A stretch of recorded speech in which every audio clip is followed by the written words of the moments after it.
Human cooperation can be organized according to two different models. One is the model of absolute rule of one will only.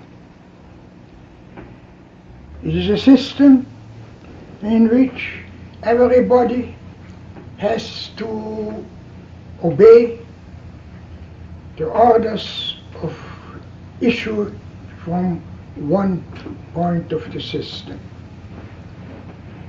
There is nothing in it but what people who like the system call order, and people who don't like this system call slavery. People have to obey the orders issued from a central authority.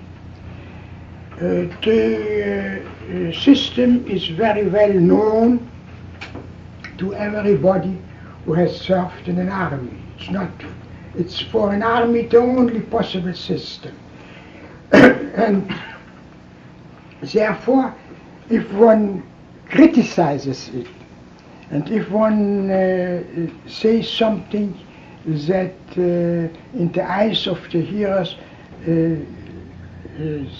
seems to condemn this system, we must not forget that this is only an idea for a special purpose, for the special end which is attained by these things.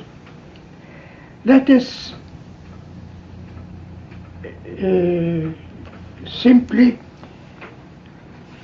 look about the methods of the other system, of the system in which the individuals are operating out of their own ideas and out of their own aims which they have in mind. In this system,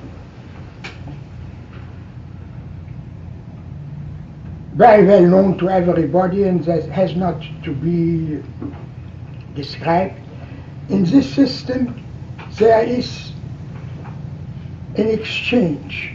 That means people cooperate, but they do not cooperate in the way in which one cooperates in an army. They cooperate in choosing for themselves the way in which they can render the most valuable services to other people in order to receive from these other people services which they value high enough. I have only a limited number of minutes for the interpretation of all these things, and so I must simply say we have this system of exchange in which everybody contributes something. Everybody chooses his own methods of cooperation. And there is an exchange of these methods of cooperation between the various people, and this is the way which you know very well, the method of market economy.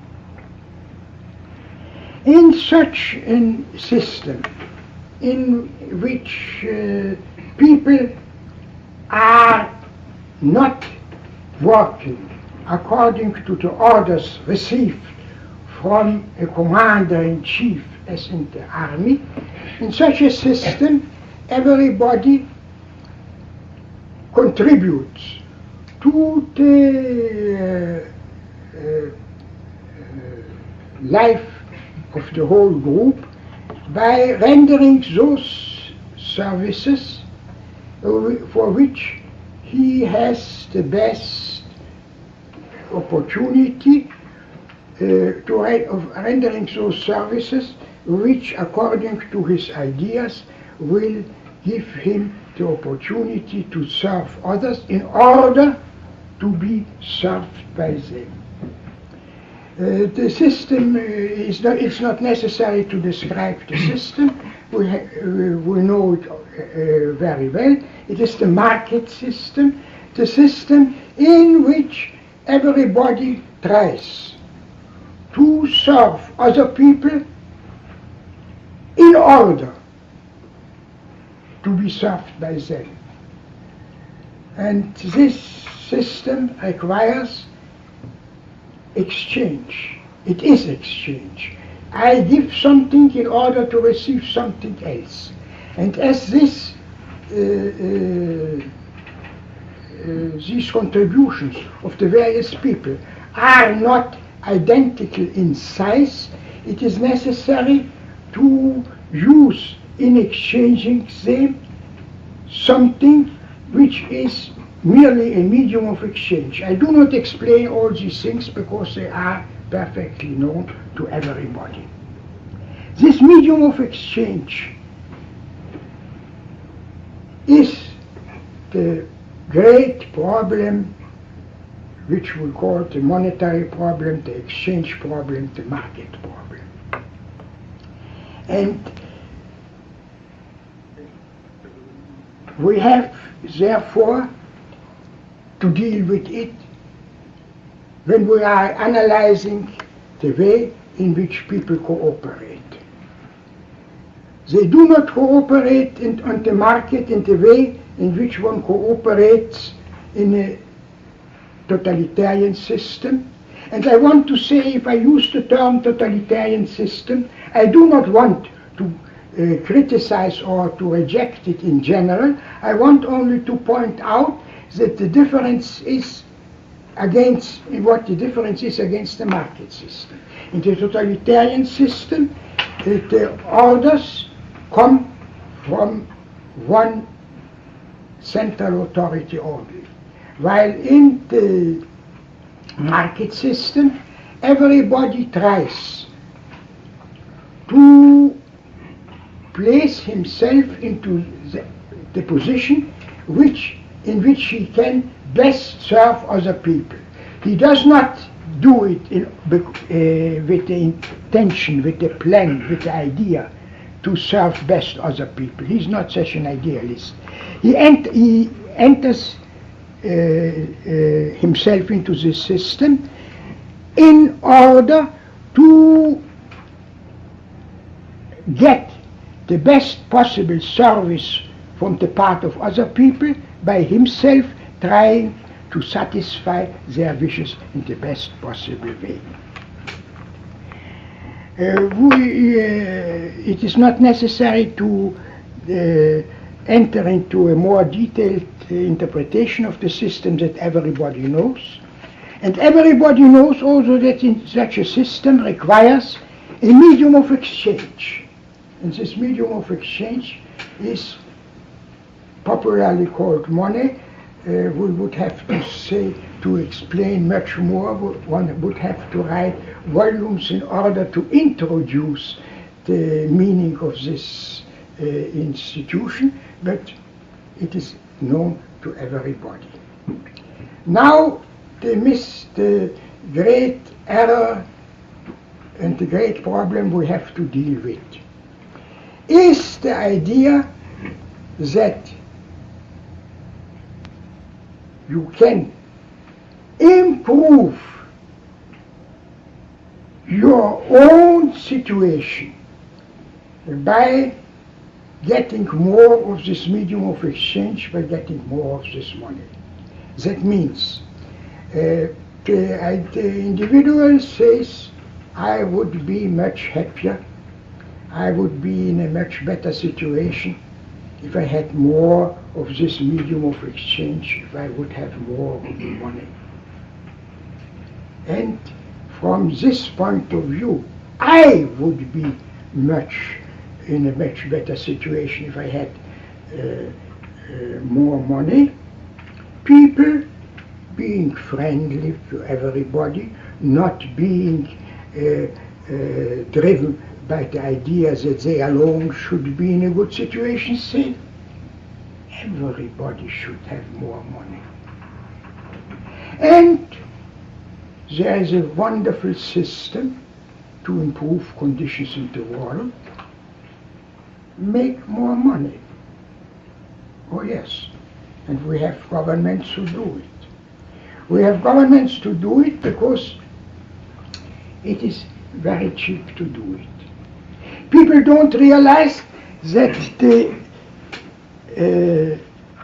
medium of exchange, if they need such a medium in order, which is obvious to everybody, that a medium of exchange must first of all be restricted in quantity. The increase from the individual point of view, from which the individual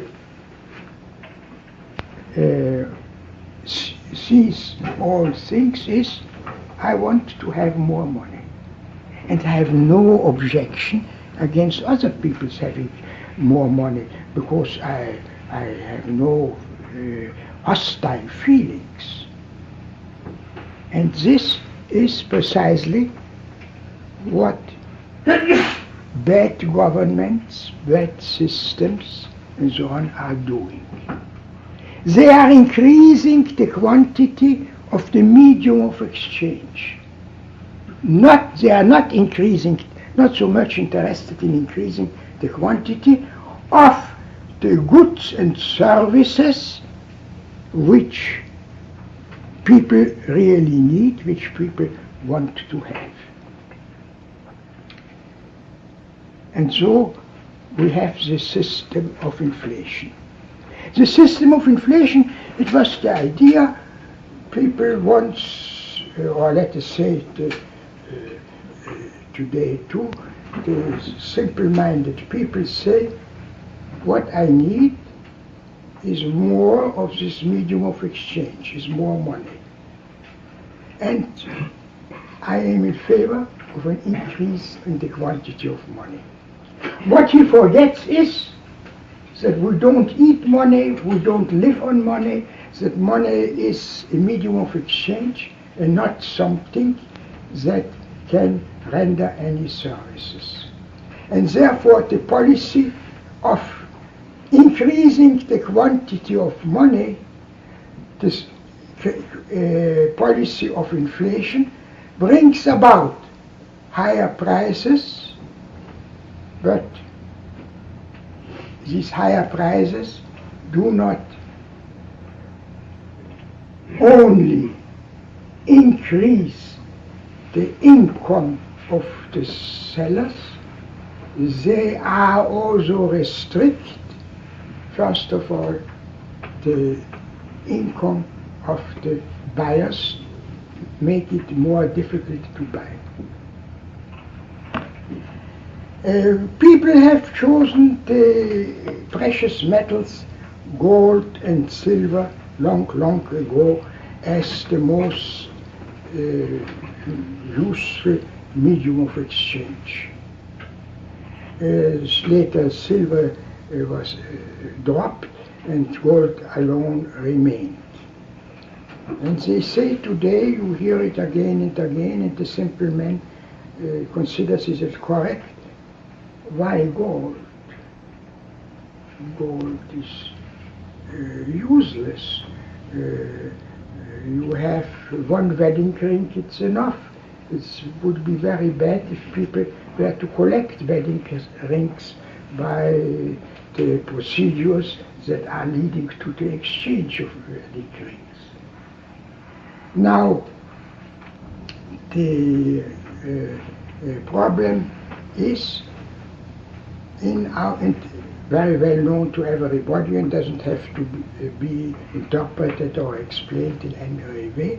The problem is not to increase the quantity of money, the problem is to increase the quantity of those things which can be bought by money. And if you are increasing the quantity of money, you are only increasing the prices which are paid for them, and the whole system becomes a system without any meaning, without any really possible methods of acting.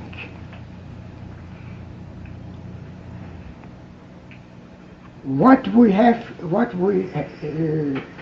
to realize is money is a medium of exchange, and increasing the medium of exchange does not improve the system and the general effect of the system for the individuals. What is needed is to increase production. What is needed is to increase the quantity of goods and services that are bought by money, but not by and not to increase the quantity of money. It seems very simple to this. Everybody must understand it. Nevertheless, we have again and again tendencies to improve conditions by increasing the quantity of money. And this is the policy of inflation. The policy of inflation, the government, under present-day conditions, it is fortunately alone concentrated in a few hands, the issuance of additional money. We have a system in which, unfortunately, again and again, people appear who believe that it is a good policy to increase the quantity of money. We have our whole economic system is undermined, is demolished, is converted into a system that hurts people more than it serves them, by the idea that an increase in the quantity of money is a good thing. For hundreds, and I would even say for more than thousands of years, people have criticized this doctrine in a very correct way. It is not a medium of exchange that has to be increased, but the quantity of those things which are bought and sold as against money. We have the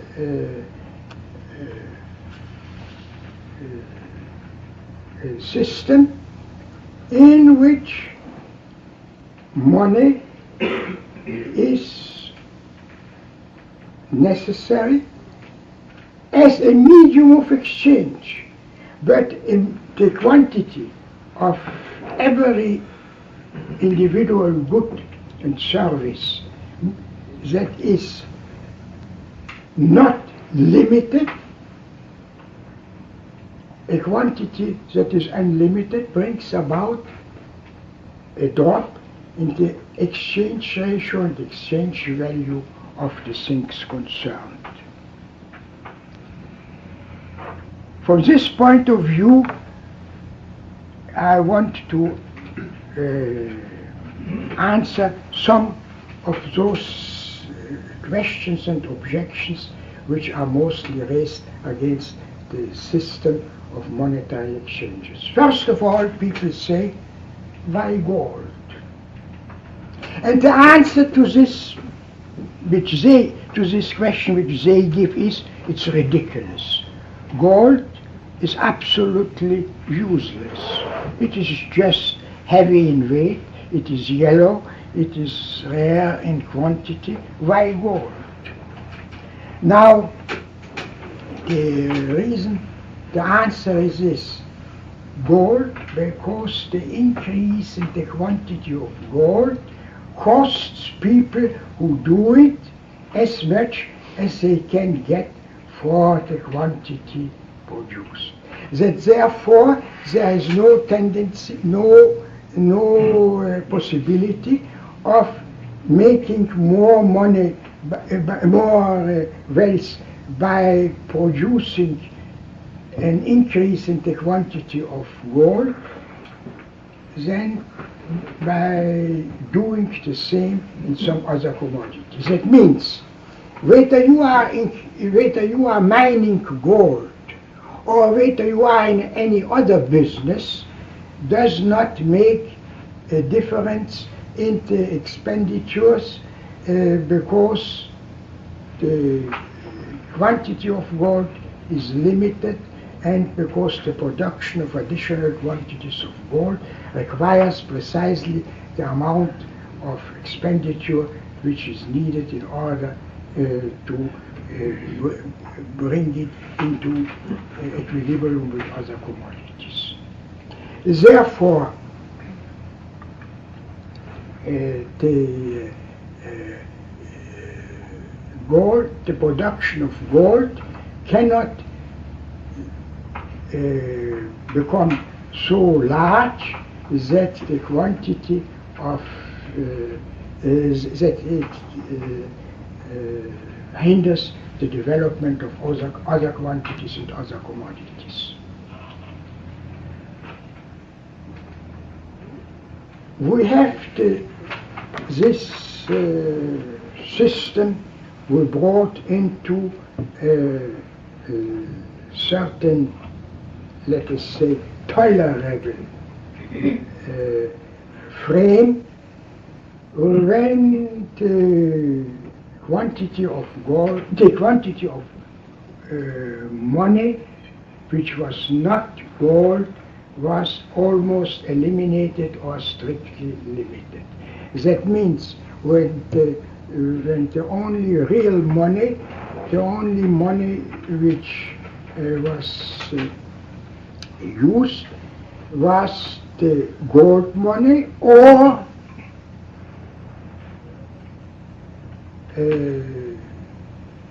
bills which gave you the right to get a quantity of money in order to operate in the field in which it belongs.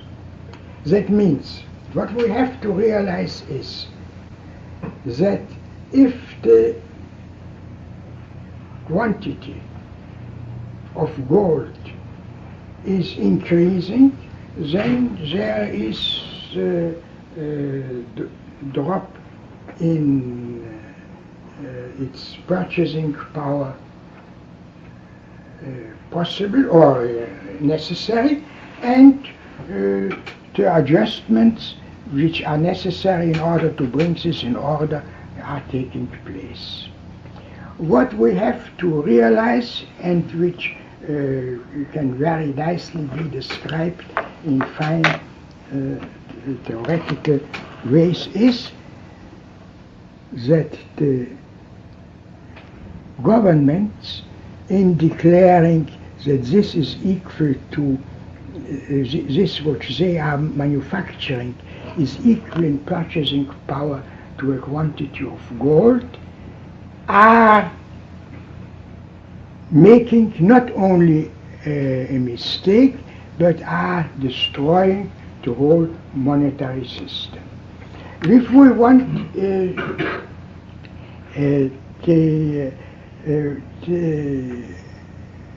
to deal with this problem, we are always told by people, but why gold? It is ridiculous, gold. Why is gold the medium of exchange? Gold is the medium of exchange because you cannot increase it at regularly at quantity. It is at a quantity of goods or services which is lower than it would be under the conditions of a free market.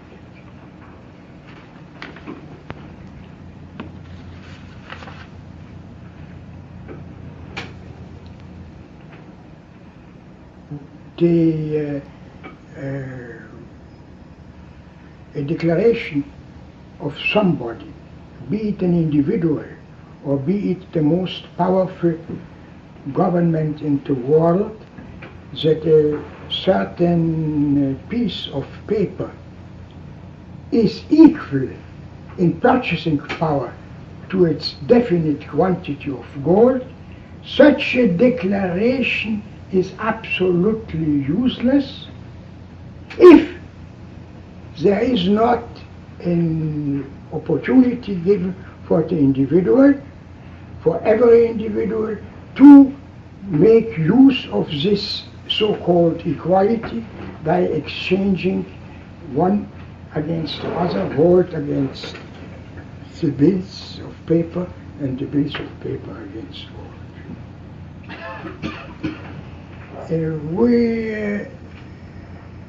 If we are asking what is the use of money, we have to realize that it is necessary to have the opportunity to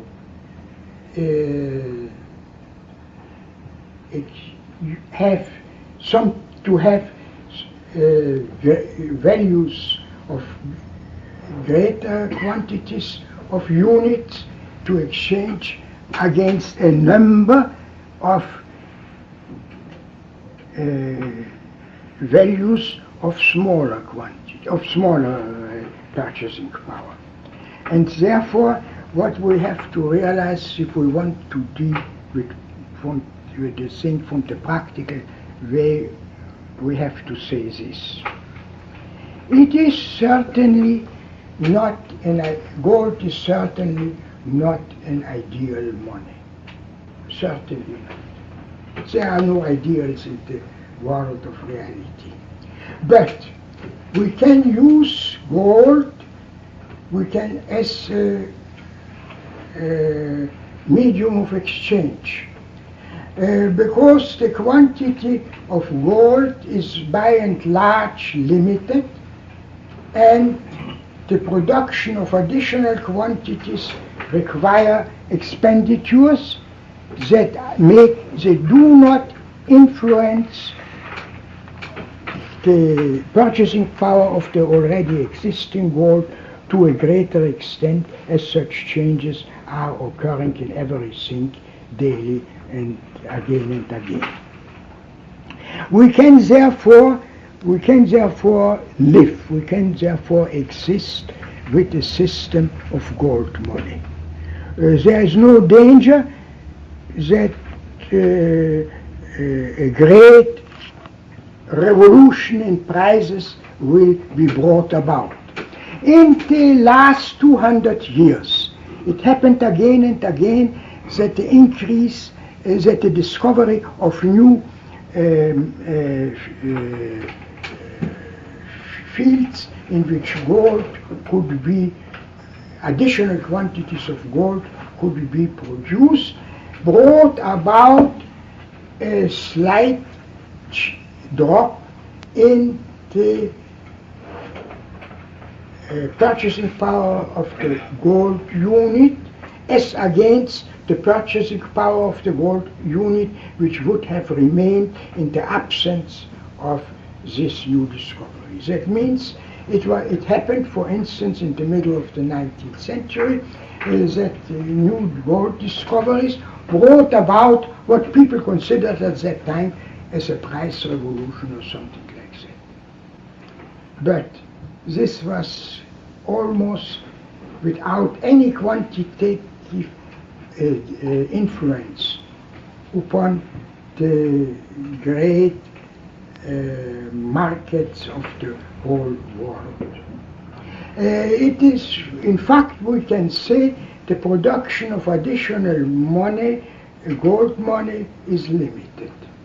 It is limited as we see today. It could happen. Will probably not happen. Nobody thinks of it. It's not a problem for serious people. But it could happen, what some authors have described in books, that one day one would discover that gold can be produced in such a cheap way as paper can be produced. And then people will have to deal with a new problem, and perhaps they will solve it, perhaps they will not solve it, we don't know it today. But it is useless today to speculate what will happen if this will again.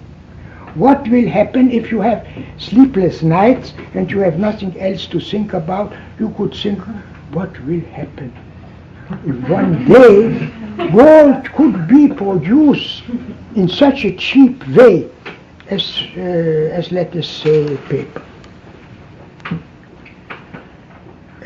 People say that it is not necessary about these things to speculate about such problems, and as we don't know anything about the other conditions at that time, we can say, let us wait. Let us wait that really one day gold will be so abundant that it can no longer serve for the monetary purposes. All right, but it can do it today. And we have to deal with the problems of life from present-day conditions and from present-day possibilities and outlooks. And therefore, we have to say it's not what something that requires a great philosophical system in order to bring it about. We can say we have a system in which the quantity of money is limited, in which we therefore can deal with money. We have today a system that works, but works only if one does not to destroy it by laws that say a piece of paper is equal to a quantity of gold. And a piece of paper issued by the government can serve this purpose. And from this point of view, governments tried again to make what they considered as a nice system, but or a necessary system and so on, but what people who are less fanatical called inflation. And unfortunately, we are living in a period in which many governments say if we don't have enough money for something, and if we don't want to tax people, because the people don't want to pay for this purpose, then let us add a little bit paper money, not very much, a little bit.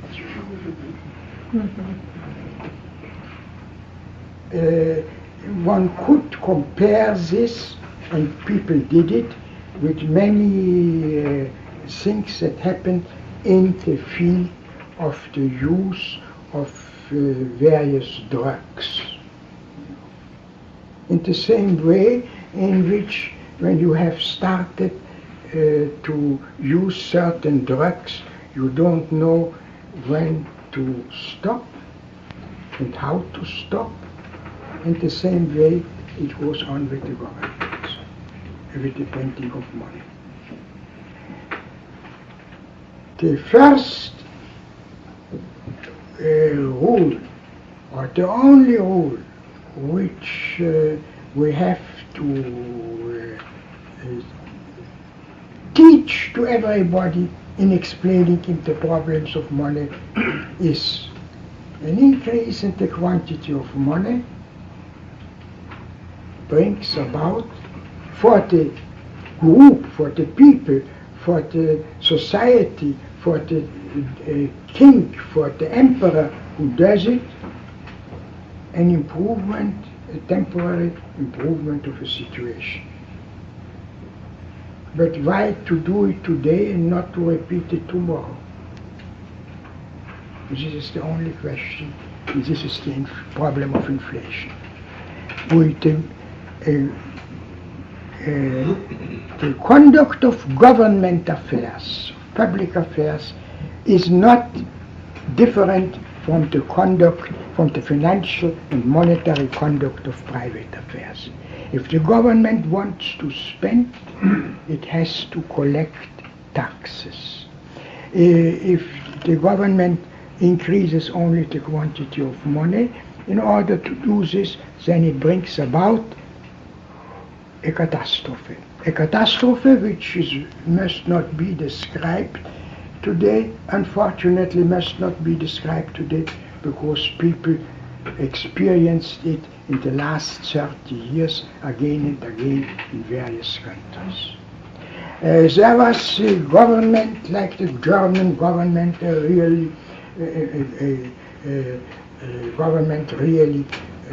operating according to the plans of people whom they called professors, but whom they considered or adored almost like gods. And they printed the money, more money, more money, and you know what the end was. Everybody who wants to learn something about these problems should also read something about the way in which so many systems of non-metallic money broke down in many countries again and again. And if you want to avoid this system, if you want to have a system in which the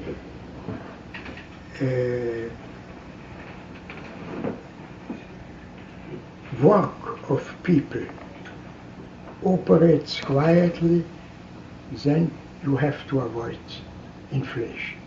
You have to avoid it. And if you ask me there is no such thing that prevents people from inflating in the same way in which there is no system that prevents individuals from becoming drug addicts. There is really some parallelism in these two things. But what we must realize is that there is no such thing as having something and spending something and having it in spite of the fact that you spend it. And this is precisely the thing which the paper money, if I should to use this term, conceals. What is needed is the problems of monetary theory are rather complicated if they are pointed out in a principled and correct way. But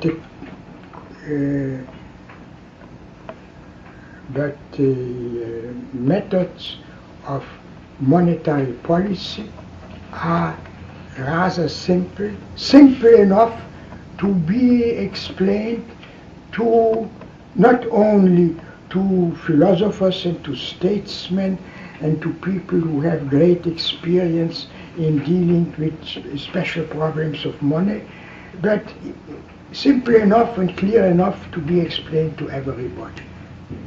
If you increase, it is very simple, very easy to increase the quantity of money, whatever the kind of money is. If it is not a good that cannot be increased at lower cost than the market purchasing power it commands. And this is the whole problem. Do not spend more. One says to the individual, don't spend more than you have. And the individual cannot even spend more. He can't. It's only it can only spend more if some institutions do not do all those things which they ought to do. You can only spend what you have. And the system of credit, the system of the market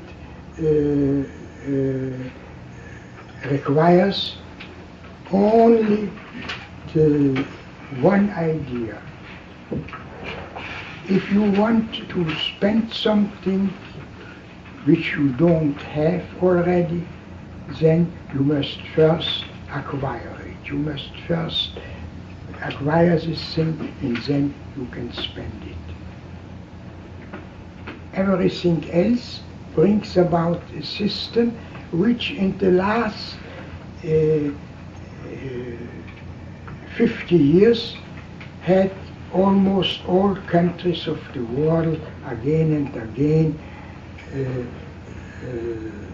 depicted as countries of people who do not know what the A and A make two A's, and if his father A is added, make three A's, and so on.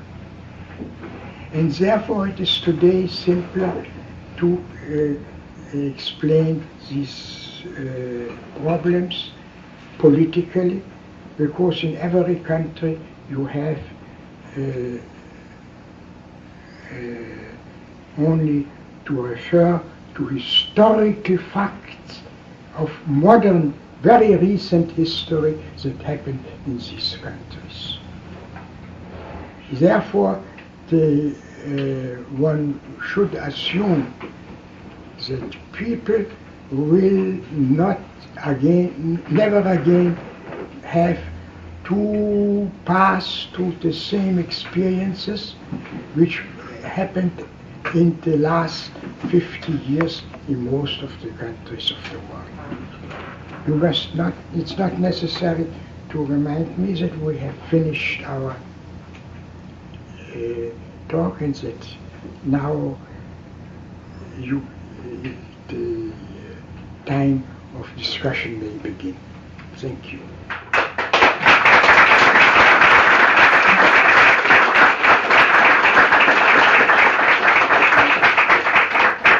I'm the official gatherer of questions. So, you know where they are. There are paper bases. Oh, a piece of paper.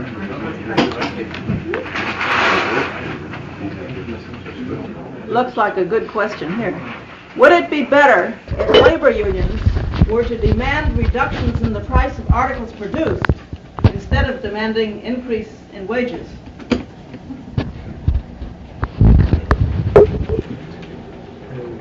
You see, if we are talking about labor unions, we are not talking about demand reductions or price rises. We are talking about the fact that the unions interfere with the market with the threat of violence. Unions are therefore using the same methods which the, you may call it, they use it illegally or what is it, but this is another question, which the governments are using. The governments say, you must not do this, I will hinder it to do it. And if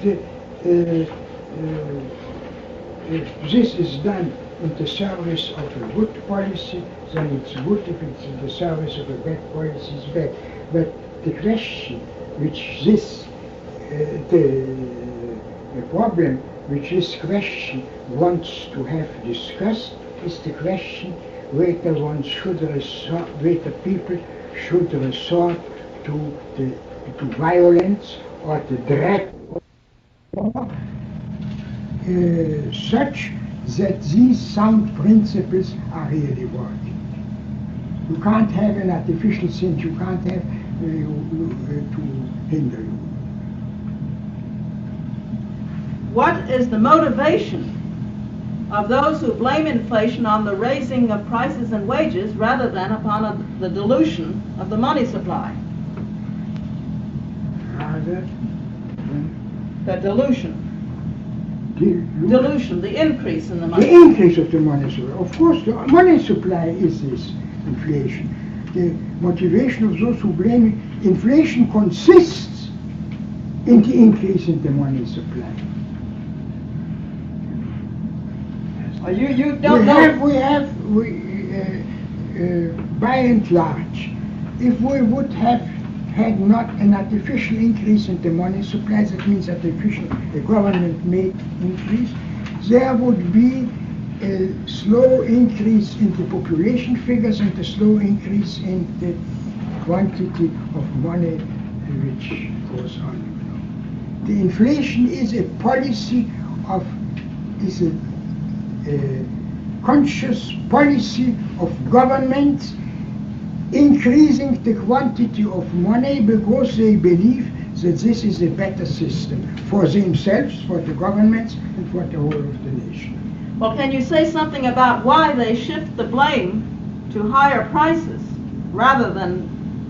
Then upon... Why do they shift the blame? Why do they blame higher prices rather than the increase in the money supply?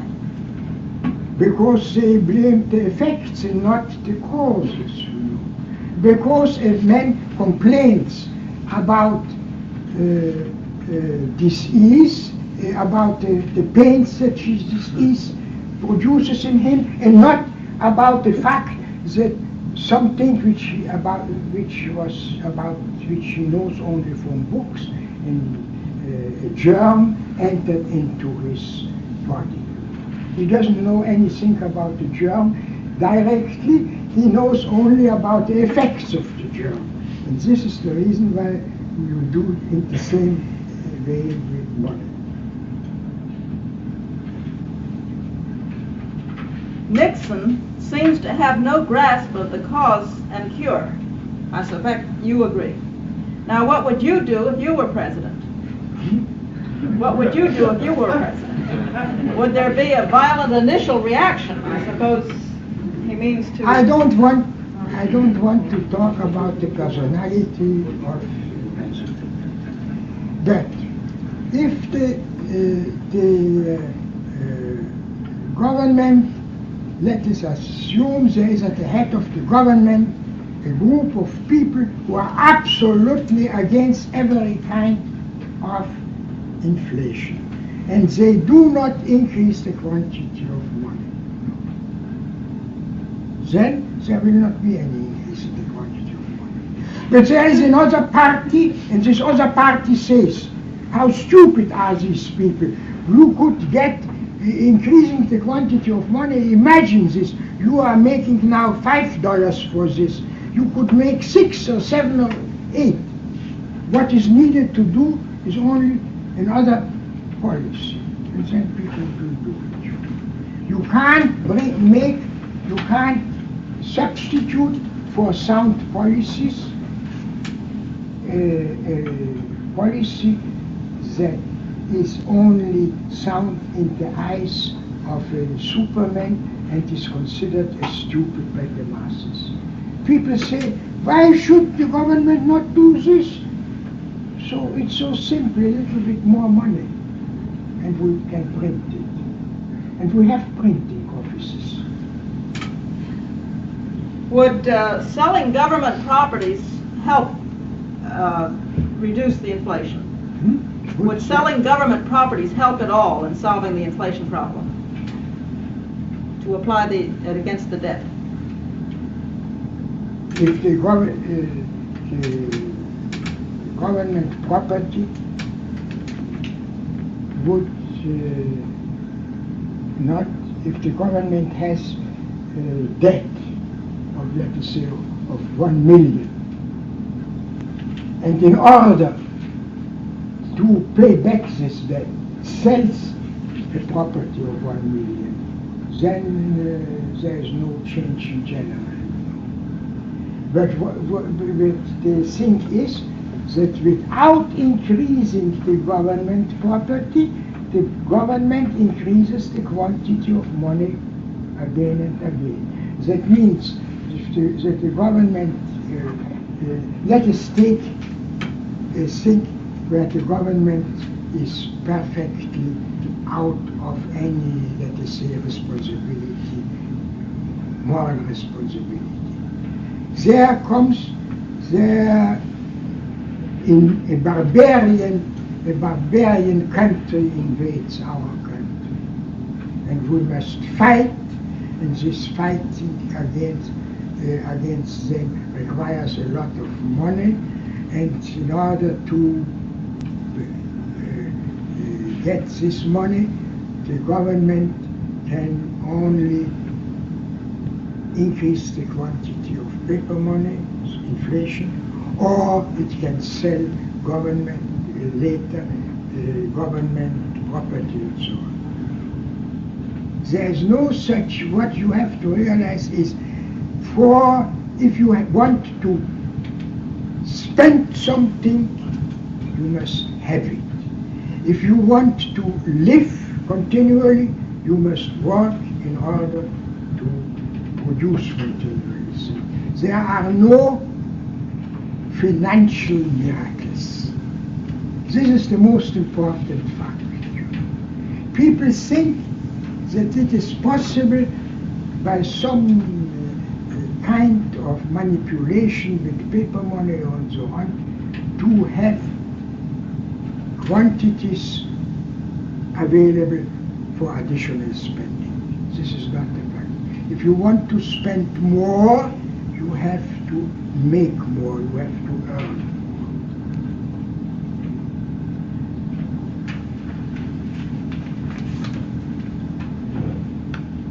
What properties are necessary for an ideal medium of exchange?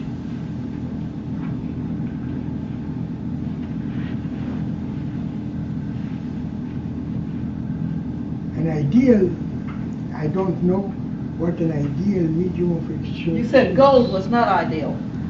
No, because there are no ideals in human life and in reality. It is not ideal, but because it would be much better if the production of gold were not subject to such changes as it had to go through in the last 100 years, let us say. Therefore, we could say it would have been better if there hadn't been these things and so on. But I don't know what ideal in this regard means. From the point of view of the conditions, social conditions, the ideal is that people should work and save and always get better methods, invent and discover better methods of working and of investment for the savings. Would it be necessary for the government to issue money in a free society, or could privately owned mints coin money? This is a purely administrative problem. If the administration is well organized, it could theoretically be left all these things to private people. It is not necessary, absolutely necessary, that the government alone should coin the money. And there were countries in the Middle Ages in which the conditions, monetary conditions, were rather satisfactory in spite of the fact that the coinage of money was in the hands of private people. The main thing is that one does not increase the quantity of money. The great danger practically, I would say this: if a statesman were to come and say, give me some advice what to do, I would say, never accept any excuse for creating more money, substitutes for money, etc. What you have to do is work more, work with more intelligence, spend less, and so on. I have a question here. I don't know whether you want to comment on Hayek and Friedman's theory of money.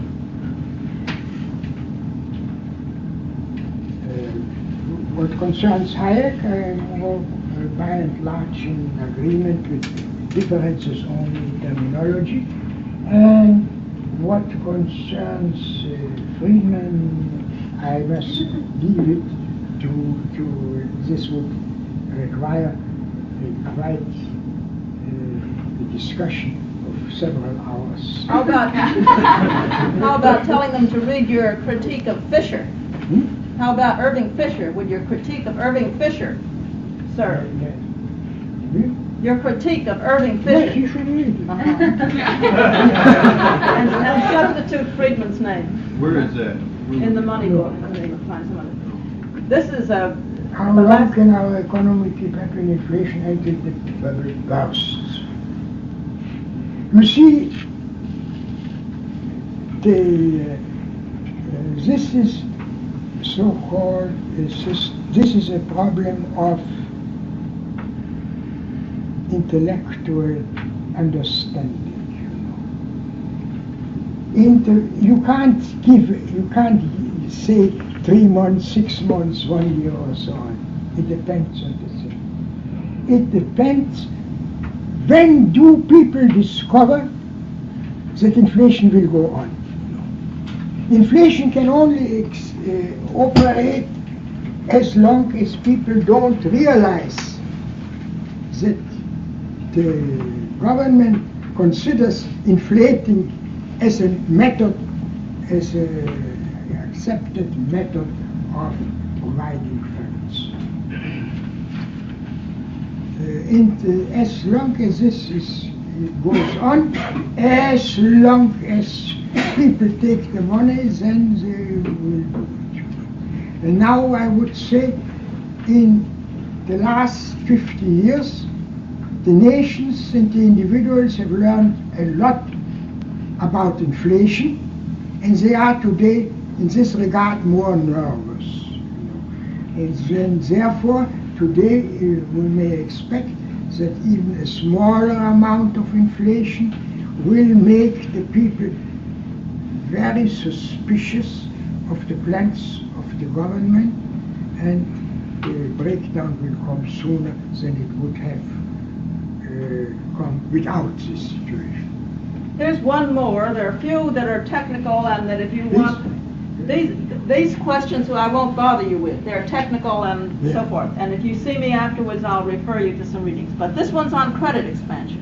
Do you approve of the expansion of money by banks that hold more than they hold in reserves? Money expansion by banks. As long as it's a private sector. Every kind of expansion of the quantity of money brings about a tendency toward lower purchasing power of the monetary unit and higher prices. If you stop in time such a movement, then its effects are limited.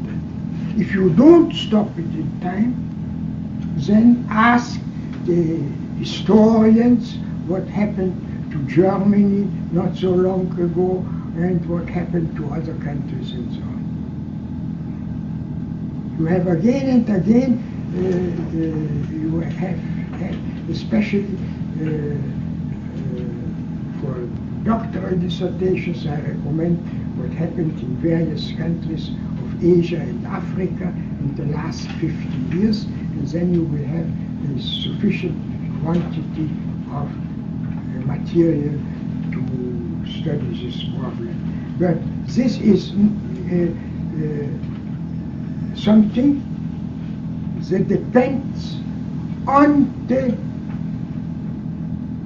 expectations of people about future policies. If the people once discover that their government has not the intention to stop increasing the quantity of paper money more and more, then they will say, why should I wait until the whole thing breaks down?